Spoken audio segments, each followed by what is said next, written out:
Hello hopefuls, and thanks so much for coming back to my channel today. So today's video is number 4, part of the series Holiday Prep, Slaying the Holidays. So I was just showing in each video how I prepare for the holiday season so I won't be overwhelmed or just all over the place. But I kind of have done this so much that I try not to stress about it, that every thing is not going to be perfect. And so in today's video I'm just showing you how I do my meal plan and grocery list, and then just some couple of things to just, you know, let you guys know that it's okay.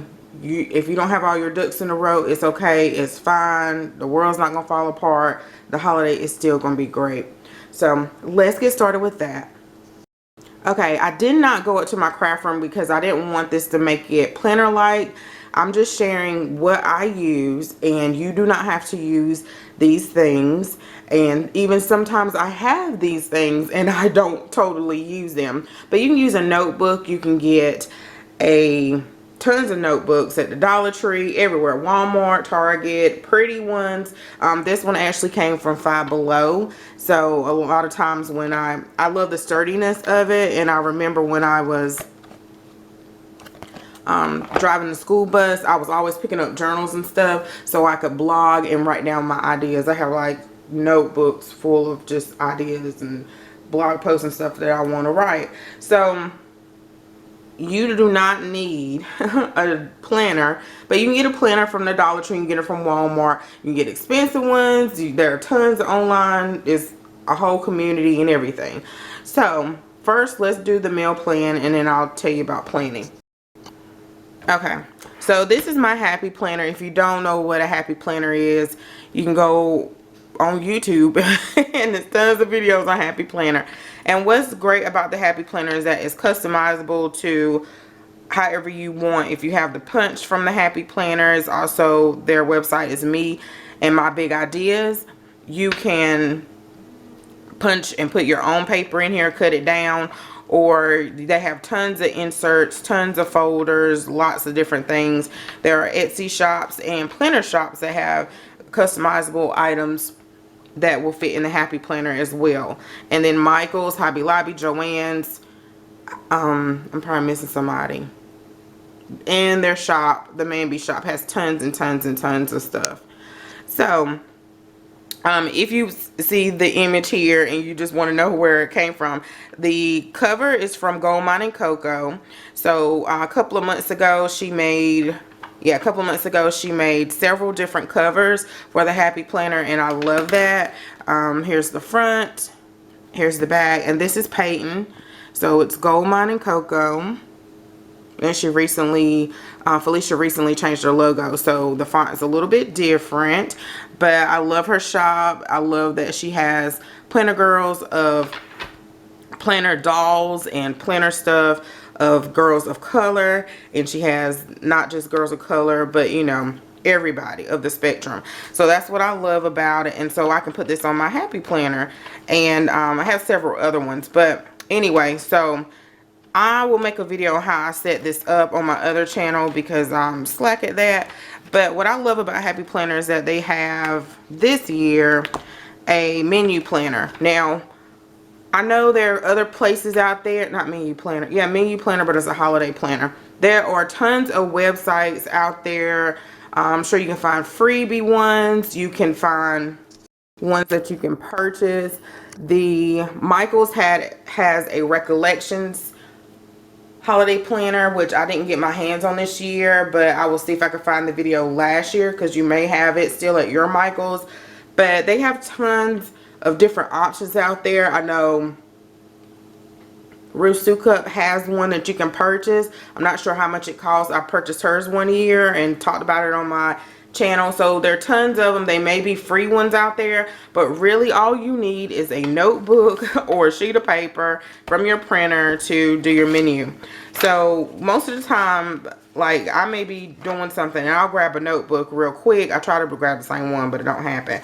I'll grab a notebook really quick of my ideas instead of putting it in my planner. Then later I go ahead and put it in my planner and make it right pretty. So I hope you guys can see. Let's see. I was trying not to go upstairs. Let's see.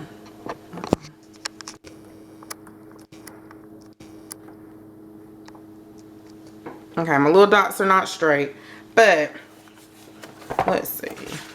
That's my notes. Okay, this is my holiday meal planner. And what I first started to do is, because I don't want you guys to feel like you have to have a planner. It's just, I love planners. And I think everyone should have a planner if they just have an app on their phone.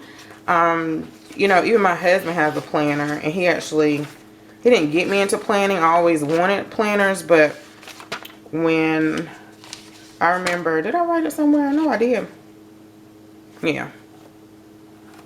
And I know our money was tight. We really couldn't afford no planners, but somehow he got him a little day, what is it, day spring planner. I was like, you spent $50 on a planner? I remember he went in Staples, y'all, and spent that much one time, and I was like, he must be crazy. And then now I spend the most on planner stuff. But he just needed to get his schedule and stuff together. He still uses a planner, and I think I actually got him the Erin Condren Focus Planner that's just like a solid black for men. I don't see it anywhere. But anyway, on the notebook, I just simply put our must-haves. Like I said in the other video, I asked my oldest, my kids, what they want. I asked Jason, and then I wrote down what I wanted to cook. Now, I have learned over the years not to cook too many things. They can really add up really quickly. Mainly my mom told me that, because she was like, Hopi, you are doing too much. It's, you know, of course she helps me and so forth, but she said you are just doing too much, and that's just too much to cook. And I have realized that, so try to make it simple. So in order for her not to get on me as well, I try to make it simple for myself. And then of course, if you're trying to get out to Black Friday shopping, so once I put it on there, I kind of put a finalized list up here. But I am thinking about changing this again, but I said I'll leave it this way to show and share with you guys. So I have turkey, ham, apple sage stuffing, collard greens. That's like a must that I must. Let me make sure you guys can see. Candied yams, mac and cheese, deviled eggs. And then what I put beside it is I'll put the source. So I make sure I put where this recipe is. So M means myself. So I already know how to cook it, and so forth. Over here, banana pudding, I put a O for online. So I kind of know how to cook it, but it's Pauline's, not your mama banana pudding. So I know to go check online, and that I have it bookmarked like I was saying in the other video. And then the sour cream pound cake, I need to put, where is my pen? I need to put online, or I can put Pinterest. But a lot of these I done cooked so many times that I know. And then this, I put an S for store-bought. So I'm gonna make it easier for myself and just do patty pies. So I still haven't made up my mind if that's what I want to do or not. Then mac and cheese, that's YouTube, so I know that I got that from Soulful Tea. You can write more out if you want. And then the collard greens, that's something that's an M for myself.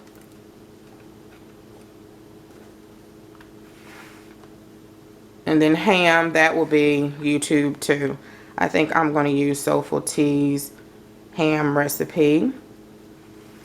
And then the apple sage stuffing, that's in my recipe book. So you can either write it out, which I normally do, write out exactly where the source of the ingredients are, not ingredients, but the dishes are, so you can find them really quickly. I have a binder, just a poly flexible binder that I keep a lot of recipes in. I really need to go through this because some of them I'm kind of like, not so my favorite, or I haven't made this in a while, so I don't think I'm going to use it. But I had it for a minute now, especially the pages. They need to be reprinted. So I just have them in this, you can see that. I have them in this page protector. And I just like a tangible book. Although I use my laptop and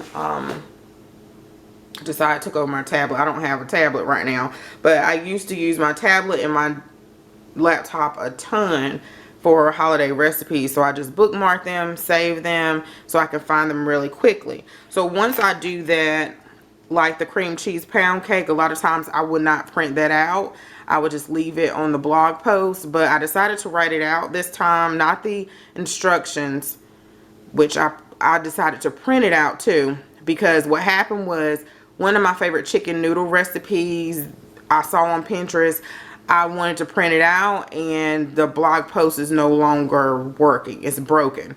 So I'm like, man, I really love that and I don't remember how to make it. So I was like, you know what? I'm going to print this out, the cream cheese pound cake. I also wrote this out so that I can make my grocery list, because once I write it in here, I find the source of where I got it from and I start making my list. So right here, I only did these two because I didn't have a tangible copy, if that makes sense. So once I make my grocery list and I start making the list of ingredients, what I do is I'll get a note page. Happy Planner has grocery list as well too, but usually my grocery lists are so long that I can fill up the first page. I can't remember what's on the back of the grocery list page. Sometimes I can fill up both sides, so I will have multiple pages, which is fine, but usually I'll just go ahead and write it on a note sheet. So here I have everything listed that I need, and what I do is I cross-reference it. I'll go back of all the things that I'm going to cook. I go through each recipe and make sure that I have it listed, or if I'm out of something, I'll write that down too. So that's why it's not really in any particular order, and I'll go over there in 1 second. So if that bothers you, you can put it in order. So I have cooking spray, EVOO, ground cloves, salt, black pepper, blase, blase, blase. Of course, that is obvious just to make your grocery list, but a lot of times you need butter for several different recipes. So what works for me, and you guys let me know if you have a different system, but this is what I normally do, is I start making a tally list. So in one of my videos, I think back in the day, I mentioned how I make a tally list, and I'm not sure if it was clear, but this is what I meant. So I have the butter, and I put up here salted because some of my recipes do need unsalted butter, which is usually just my stuffing. And so I have the number 2 here, so I know I need at least 2 sticks of butter. So for the cream cheese pound cake, for example, it says 1.5 cups of butter. So I know there are 8 tablespoons in a stick of butter. And what you can do is you can convert that, use Google, they have it on there, and you can convert, well, how much is 1.5 cups of butter, so you know how much packs of butter you need to get. So it's 4 sticks, everyone knows, well, normally it's 4 sticks in one thing of butter. Sometimes it's 2, and unless you're getting the block like the Kerrygold or something like that. But anyway, you can just do the conversions if you really tight on your money and you can't get no more. But what I always try to do, especially with cream cheese, I think I have so many that I have gotten extra of, just 1 extra or 2 extra, so I can have it in the freezer. I put it in the freezer because I was like, I can use this later when I don't have it and I need it. But butter the same way, I always try to pick up an extra one, because sometimes you will need to butter the pan, you forget about that, or you need to melt the butter to put it on top of something, you forget about that, or you need butter to put on top of the rolls or the cornbread or something like that, and you just, or a family member may come over and they be like, my oven messed up or something happened and they need butter, especially at Christmas time, where you may use butter in the morning for breakfast and you need it for dinner. So it's best to always pick up more. So I have been doing this for a while, so I know normally I need 2 whole packages of 4, of butter. But to be safe, including one of the unsalted, to be safe, I go ahead and sometimes pick up 3, because I always run out or cut it close with eggs and butter. So what I do when I do the list is, like, here I have one thing of cream cheese. I need to cross-reference this because that just don't seem right. So normally I'll usually for the holidays I get 3 things of cream cheese. Not saying I'll use it, but just to make sure I have it. The milk, I really don't worry about that because usually I get a gallon of milk, but I do have to tell my husband or Catrell to not drink up all the milk because they will with cereal or whatever, cookies or something, and then I don't have any milk to cook with, so I try to make sure of that. As far as eggs, what I do is I make a tally here of eggs, of how many eggs. Usually I buy the big thing of like 24 eggs, so I have plenty of eggs, and most of the time I'm cutting it close because I'm using deviled eggs, I'm using eggs in desserts, so many other different things. So I make sure I have plenty of eggs, and I keep a tally so I know I have plenty. You also want to keep account of like how much chicken broth you have. I know you usually get the cartons, and sometimes you need to configure those ounces of how many cartons that is in, how many cups are in one carton, because then a lot of times too I have cut that close to with not having enough chicken broth. Usually beef broth is no problem, but chicken broth is usually an issue. But just use, if you don't want to do all the configuration, just buy plenty. But really, it's really easy. All you have to do is look at the ounces of how many ounces are in a box of chicken broth, or either you can buy the bouillon cubes, which I don't try to buy anymore, and then convert that with Google of how many cups, and then you make sure you have plenty. So another way of what I do to keep it organized, I know where everything usually is in Aldi, so, but sometimes in Walmart you just like all over the place. So I use these little stickers that I got from the Dollar Tree. I said I'll color code them so I can find everything really quickly. And I know the blue is like stuff that's on the baking aisle, or items like non-perishables, canned goods, stuff like that. The yellow is like dairy, or items like are refrigerated. So even though eggs are not dairy, I know that they're in the back corner near the dairy section in Aldi. And then the green are like fruits and vegetables and stuff like that. The red is like meats. So I won't have to keep backtracking in the store. But again, you try your best to pick a lot of these things up. And I didn't cross anything out yet to show you guys in this video, but a lot of stuff, not a lot, but some of the stuff I already picked up, or I already have. So what you want to do as well for Christmas, I'll ask the family what do they like, which I already written out, what would they like to have. And usually for Christmas, what we've been doing the past couple of years for Christmas dinner, we do something totally different. I know last year we did Chinese food. I didn't cook at all. And I did for breakfast. So we always have a really big, nice breakfast. And if you want to see those videos, usually it's with our Christmas morning. So I do a scan of the counter, how I decorated it, and then what we actually had. And I think one year we did shrimp and grits for breakfast. We will do waffles sometimes, but I always do this breakfast casserole, and I have recorded that in, I think, 2 of those videos or 1 of those videos. So I try to find those. And if I forget the link of video, guys, just let me know because I forget.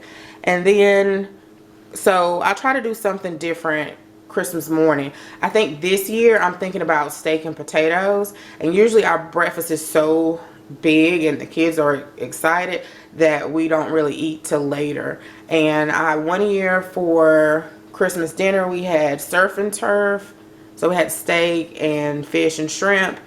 I can't remember, I think we had maybe spaghetti or Italian one year, I don't remember, but we try to do something different because sometimes we get tired of the turkey and dressing and stuff. But normally we usually have that again for Christmas.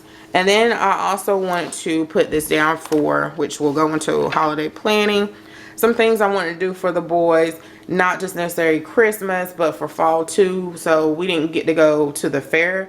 I didn't have a chance to take them to the fair.